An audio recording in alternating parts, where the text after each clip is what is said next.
अभी तक हमने दो एक्सरसाइजेज कर ली हैं क्वाड्रेटिक इक्वेशन को सॉल्व करने के लिए, और उसमें हमने ये भी देख लिया है कि nature of the roots of quadratic equation जो है किस किस तरह के होते हैं वो हमने देख लिया था। डिस्क्रिमिनेंट जो है अगर ज़ीरो हो जाता था तो रूट्स इक्वल थे, डिस्क्रिमिनेंट पॉजिटिव है तो रूट्स अनइक्वल भी हो जाते थे, रियल भी हो जाते थे। लेकिन अब पॉजिटिव हो के वो डिस्क्रिमिनेंट जो है कंप्लीट स्केयर भी बन जाता था, नहीं भी बनता था, तो उसको हम डिवाइड करते थे कि रूट्स रियल भी हैं, दोनों डिस्क्रिमिनेंट अगर पॉजिटिव है, डिस्क्रिमिनेंट अगर पॉजिटिव है, दोनों नहीं, डिस्क्रिमिनेंट अगर पॉजिटिव है तो रूट्स अनइक्वल भी होंगे क्योंकि ये ऐड भी हो रहा होगा, सब्ट्रैक्ट भी हो रहा होगा, ठीक है, और रियल भी होंगे। लेकिन अगर ये डिस्क्रिमिनेंट जो है पॉजिटिव होने के साथ साथ कंप्लीट स्केयर है तो एडिशनल चीज़ जो चीज़ इसमें आएगी वो रैशनल की आ जाएगी। अगर वो कंप्लीट स्केयर नहीं है तो इरेशनल हो जाएगा। क्लियर हो गया? ठीक है। फिर हमने कहा था कि अगर डिस्क्रिमिनेंट नेगेटिव है तो रूट्स अनइक्वल तो होंगे ही, लेकिन साथ में वो इमेजिनरी भी हो जाएंगे। ये हमने पढ़ा था कल के लेक्चर में। आज हम करेंगे equations reducible to quadratic equation कैसी होती हैं, कि जो बज़ाहिर आपको क्वाड्रेटिक नज़र ना आ रही हो लेकिन हम उसे क्वाड्रेटिक बनाकर उसे सॉल्व कर लेंगे। होती ये क्वाड्रेटिक ही हैं लेकिन कुछ एक्सपोनेंशियल पावर्स जो हैं बढ़ जाती हैं, हम उसे रिड्यूस करके आसानी से हल कर सकते हैं। The equation of the form a x की power 2n plus b x n plus c is equal to 0, इस तरह की इक्वेशन हो जिसमें आपको नज़र आ जाए कि एक वेरिएबल को अगर आप कोई न्यू वेरिएबल फॉर्म में लेकर जाएं तो दूसरा उसका स्केयर बन जाए, तो हम उसको उसी फॉर्म में कन्वर्ट करके सॉल्व करके बाद में फिर एक्स में वापस सवाल को ले जाएंगे, क्योंकि हमें एक्स की वैल्यू चाहिए जो इसको सेटिस्फाई करें। इस तरह की जो भी आएगी कि आपके पास ये एक्स की पावर एन है, इसको अगर आप वाई रखें तो ये वाई हो जाएगी और ये इसका स्केयर हो जाएगी। वाई की पावर 2n है ना, तो वाई की पावर आपके पास हो जाएगी 2, यानी एक्स की एन को अगर आपने वाई रखा तो ये एक्स की 2n आप लिख सकते हैं एक्स की एन का स्केयर, क्योंकि पावर पावर से मल्टीप्लाई हो जाती है, ठीक है। तो ये हो जाएगा, इस एक्स एन को आपने वाई रखा तो ये वाई स्केयर हो जाएगा। तो ये a y square plus b y plus c is equal to 0, ये वाई में क्वाड्रेटिक हो जाएगी। और क्वाड्रेटिक को हम हल करना जानते हैं कि क्वाड्रेटिक इक्वेशन हम कैसे हल करते हैं, ठीक है। आपने उसी तरह से उसे फैक्टर बनाने हैं, कंप्लीटिंग स्केयर करना है, या सबसे ईजी होता है इसमें कि आप क्वाड्रेटिक फार्मूला लगा लें अगर आप फैक्टर नहीं बना सकते, ठीक है। तो ये आपके पास कोई इक्वेशन है, इसमें आपको क्लियरली नज़र आ रहा है कि इस एक्स स्केयर जो है आपके पास, इसको अगर आप वाई रखें तो ये वाई का स्केयर हो जाएगा क्योंकि पावर 4 है, ठीक है। आपने सबसे पहले इन्हें अरेंज करना है, ये डिक्रीजिंग पावर ऑफ एक्स जो भी आपके पास है देख लिया आपने। अब देखा कि एक अगर हम वाई रखें तो दूसरा उसका वाई स्केयर बन जाता है, ये पावर वाली फॉर्म में आपके पास आ जाता है। तो ये आपके पास वाई में क्वाड्रेटिक है, इसके आप फैक्टर बनाएं, फैक्टर बना के वाई की वैल्यू निकालें।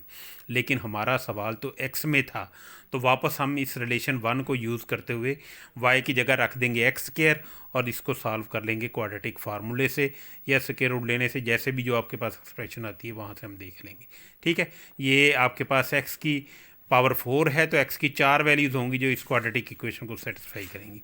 एक्स की पावर 6 हो तो 6 वैल्यूज़ होंगी आपके पास एट मोस्ट जो उसको सेटिस्फाई करेंगी। ये आपके पास बाद में सोल्यूशन सेट में लिख दें, ये सोल्यूशन सेट आ जाएगा, ठीक है। इसी तरह से अगर आपके पास ये एक्स की पावर ये है आपके पास दी 1/5 है, ये 2/5 है, तो 1/5 एक्स की पावर 1/5 का स्केयर ये आपके पास एक्स की पावर 2/5 बनता है। इसको वाई रखेंगे कम पावर वाली को, ये वाई स्केयर बन जाएगा, ठीक है। तो इसको आप सॉल्व कर लेंगे, वाई की वैल्यूज़ आ जाएंगी आपके पास। वाई की वैल्यूज़ जब आ जाएँ, वाई आपके पास एक्स की पावर 1/5 तो एक्स की पावर 1/5 2 हो गया, दोनों तरफ पावर 5 लेंगे, ये 1/5 इंटू 5 1 रह जाएगा, तो 2 की पावर 5 वो 32 बन जाता है। इसी तरह से आप यहाँ से वैल्यूज़ निकाल लेंगे, ठीक है। ये आपके पास रिक्वायर्ड सोल्यूशन इसका आ जाएगा, दो वैल्यूज़ जो हैं। उसके बाद है एक्सपोनेंशियल फॉर्म।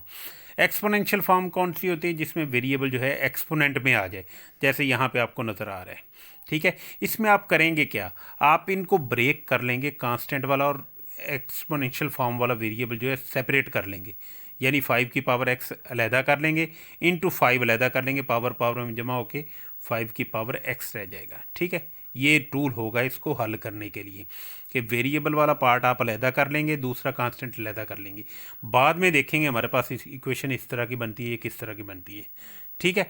तो ये आपके पास देखें 2 की पावर 2x है, -3 इंटू 2 की पावर x प्लस 3 है। इसको आप स्प्लिट करेंगे सबसे पहले कि 2 की पावर x अलहदा कर लेंगे, 2 की पावर 3 अलहदा कर लेंगे।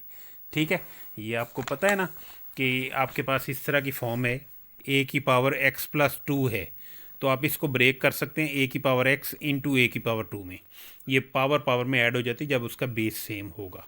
ठीक है, तो ये आपने सबसे पहला काम यही करना है, इसको ब्रेक करना है। आपने ब्रेक कर लिया, ब्रेक करके आपके पास एक बिल्कुल क्लियर फॉर्म आ जाएगी। जैसे आप इसको ब्रेक करेंगे 2 की पावर x इंटू 2 की पावर 3, वो 2 की पावर 3 जो है 8 हो जाएगा, 8 को 3 से मल्टीप्लाई करके 24 बन जाएगा ये। तो आपके पास ये इक्वेशन इस तरह से बन जाएगी। अब आपके पास वही वापस एक्सपोनेंशियल फॉर्म बन गई है। 2 की पावर x है, ये 2 की पावर 2x है, इसको y रखेंगे तो ये y स्क्वायर हो जाएगा, ये क्वाड्रेटिक y में बन गई। इसको सॉल्व करें, आपके पास y की वैल्यूज़ आ गई। जब y की वैल्यूज़ आ गई, वापस y को x में कन्वर्ट करें इस 1 को यूज़ करते हुए, तो आपके पास वहाँ से बेस सेम है तो पावर पावर के इक्वल आ जाएगी। इसी तरह से इधर आपके पास बेस सेम है, 2 की पावर 3 लिखा जा सकता है 8 को, तो x इक्वल टू 3 आ जाएगा, ये आपका सोल्यूशन आ जाएगा। ठीक है, ये आपने कर लेना है अच्छी तरह से। ये 2 फॉर्म्स हैं, इनसे रिलेटेड जो है सवाल है मैं वो आपको कर देता हूँ। ये तीसरा भी बल्कि करना है, टाइप 3 जो है, फिर एक फॉर्म रह जाएगी आपकी टाइप 4 और टाइप 5। तो ये आपके पास इस तरह के 4 फैक्टर मल्टीप्लाई होंगे। एक बात याद रखें कि जब आपके पास कोई भी आपके पास इक्वेशन है, x प्लस 2 है इंटू एक्स प्लस 3 है, जब भी 2 लीनियर इक्वेशन मल्टीप्लाई होंगी तो हमेशा क्वाड्रेटिक इक्वेशन आपके पास बनेगी। X square 3 plus 2 5, 5x 3 into 2 6, या आपके पास क्वाड्रेटिक इक्वेशन बनेगी। जब भी 2 लीनियर फैक्टर्स मल्टीप्लाई होंगे तो आपके पास जो रिज़ल्ट है वो एक क्वाड्रेटिक इक्वेशन आएगी। ठीक है, क्वाड्रेटिक फॉर्म में आपके पास आ जाएगी। लेकिन इसी को आप रिवर्स में भी देख सकते हैं कि आपके पास अगर कोई क्वाड्रेटिक इक्वेशन है तो उसके आप फैक्टर भी बना सकते हैं। ठीक है, दोनों तरीके आप यहाँ पे अप्लाई करेंगे। कैसे अप्लाई करेंगे, तो यहाँ आपके पास है टाइप 3, ये 4 लीनियर इक्वेशन मल्टीप्लाई हो रही हैं। इनको आप ऐसे भी कह सकते हैं कि 2 क्वाड्रेटिक मल्टीप्लाई हो रहे हैं, एक क्वाड्रेटिक ये है, दूसरी ये है, 2 क्वाड्रेटिक, इनको मल्टीप्लाई करेंगे, ये एक्स स्क्वायर में आपके पास क्वाड्रेटिक आ जाएगी, ये भी एक्स स्क्वायर में क्वाड्रेटिक आ जाएगी।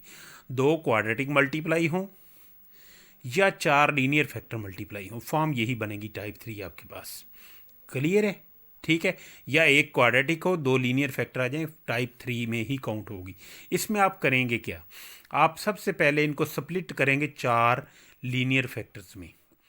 ठीक है, जो भी अगर क्वाड्रेटिक आपको दिया गया आप उसके फैक्टर बनाकर आप इसको कन्वर्ट करेंगे 4 लीनियर फैक्टर्स में। फिर आप देखेंगे कि किन कांस्टेंट का सम जो है दूसरे के इक्वल आता है। 2 कांस्टेंट को ऐड करेंगे, जैसे यहाँ पे समझाने के लिए लिखा है कि a प्लस बी, हम सपोज कर रहे हैं कि वो c प्लस डी के इक्वल है। ये कांस्टेंट का सम और ये कांस्टेंट का सम सेम है, तो इन दोनों को मल्टीप्लाई करेंगे, इन दोनों को मल्टीप्लाई करेंगे, ये क्वाड्रेटिक बन जाएंगी। तो इनमें जो क्वाड्रेटिक वाला पार्ट होगा, जैसे यहाँ पे आ रहा है x square 5x, x square plus 5x, ये एक्स स्क्र प्लस 5x, ये सेम आ जाएगा जब आप ये आइडेंटिफाई कर लेंगे। अभी आप सवालों में देखेंगे यहाँ पे आपको क्लियरली नज़र आ रहा है फैक्टर बने हुए हैं। बाई चांस हो सकता था इस तरह की फॉर्म दी गई होती, तो आप क्या करते हैं, जो सेम पार्ट है वेरिएबल वाला उसको आप y रख लेते और बाकी एज इट इज़ रहने देते। ये y प्लस 4 हो जाता है, ये y प्लस 6 हो जाता है, ये y में क्वाड्रेटिक बन जानी थी, जैसे यहाँ पे हमने बना दी है। क्वाड्रेटिक को आपने सॉल्व कर लेना, y की 2 वैल्यूज़ आ जाएंगी क्योंकि y में क्वाड्रेटिक है। तो जब आपके पास y की 2 वैल्यूज़ आ गई, यहाँ पुट करेंगे बारी बारी, एक पुट करेंगे x में क्वाड्रेटिक आ जाएगी, x की वैल्यूज़ आपको आ जाएंगी, फिर दूसरी वैल्यू पुट करेंगे, फिर x की वैल्यूज़ आ जाएंगी, 4 वैल्यूज़ आपके पास आ जाएंगी जो इस तरह की इक्वेशन को सेटिस्फाई करेंगी। ये आपने कर लिया। y की वैल्यू वापस x में पुट करें जो आपके पास है। ठीक है, तो पुट करेंगे आपके पास ये इस तरह से x square plus 5x equal 0 आ जाएगा। इसके फैक्टर बना लें, सॉल्व कर लें, आपके पास वो रिक्वायर्ड रिजल्ट आते जाएंगे। क्लियर हो गया? ठीक है, ये आपने अच्छी तरह से कर लेना है। अभी ये समझे कि आपने यही 3 फॉर्म्स करनी हैं, 2 फॉर्म्स इसकी रह गई हैं। बड़े आसान सवाल हैं, मैं इसकी पिक्चर भी आपको बना के सेंड कर देता हूँ, आपने ये सवाल हल कर लेने। ये एक्सरसाइज है 6.3 नुमान खालिद की बुक में। ठीक है, 6.3 के क्वेश्चन नंबर आपने कर लेने हैं 10 तक सवाल जो है आपने कर लेने, 1 से लेकर 10 तक डॉक्टर नुमान खालिद की। इसका आपने स्क्रीनशॉट ले लेना है और जूम करके आपने देख लेना है। ये 10 सवाल पहले आपने हल कर लेने, बाकी जो सवाल हैं ये हम बाद में अगले स्टेप में करेंगे। एक्सरसाइज 6.3 डॉक्टर नुमान खालिद की बुक है और ये है एडिशन आपके पास, सेकंड एडिशन उनका। ठीक है, थैंक यू वेरी मच, अल्लाह हाफिज़।